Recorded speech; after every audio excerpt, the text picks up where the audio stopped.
I'm Juanita Adama. Thank you for joining us on Medwatch today. In early 2023, cardiovascular ICU nurse Jeffrey Whitaker was on his way to work at Fresno Heart and Surgical Hospital when his life changed in a split second.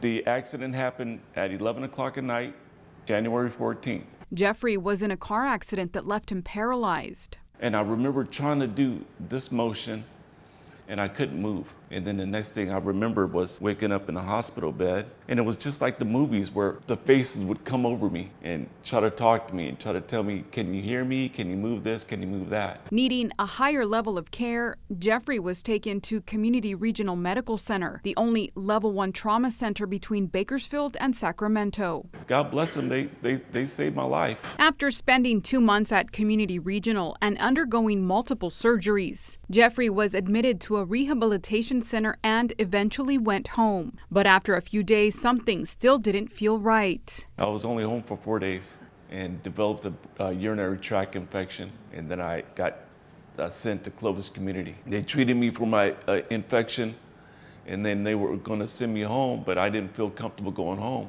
That's when Jeffrey learned about Community Subacute and Transitional Care Center. CSTCC provides inpatient care for subacute conditions that require around-the-clock medical supervision. I didn't even know this place existed. I've been with the family for 20 years. Patients admitted to Community Subacute are treated by specialized staff who provide a high level of care in a long-term setting. And when Jeffrey arrived, he had a tough time accepting he needed around-the-clock care. I wasn't in very good spirits because, being as a nurse, working like in the ICU to becoming like dependent to everybody for help.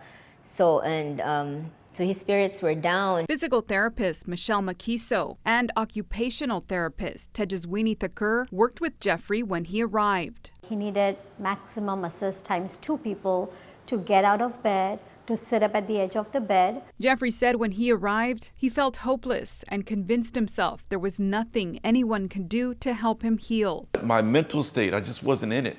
I was like, it's over. I wanted my life to end. But Jeffrey's specialized team of caretakers never gave up on him. We would just encourage him to do what you can and whatever you can during that day to get through whatever he was feeling, and that helped a lot. Eventually, with the help from his care team and the support from his family and friends, Jeffrey said his mindset began to change. I started coming back out into my normal self. And I believe that the mind and body connection is an actual thing. So if your mind is in the right state of mind, your body will respond to it. So I think I started making some progress that way too. After spending nearly a year at Community Subacute, Jeffrey went home shortly after our interview and says his team inspired him to never give up on nursing as he moves into the next chapter of his life. I'm a realist, so I don't see myself going back to work as a nurse in the traditional sense, but that's the beauty of nursing. There's so many different areas you can go into.